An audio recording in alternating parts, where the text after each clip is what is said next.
We guide you through how to put tags on Pinterest correctly so your pins get discovered faster. So the first thing you need to do is to log into your Pinterest account and click create to upload a new pin. Then add your image or video and write a clear keyword focused title that describes exactly what your content is about.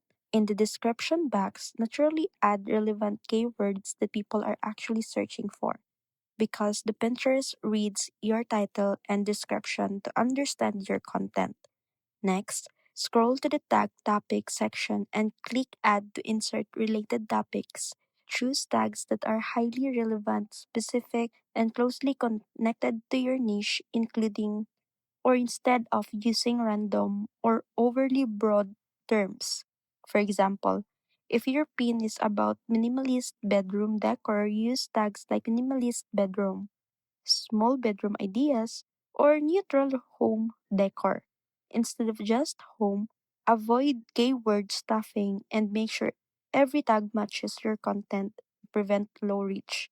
And finally, save your pin to the most relevant board with a keyword optimized board name, then publish. So that's it.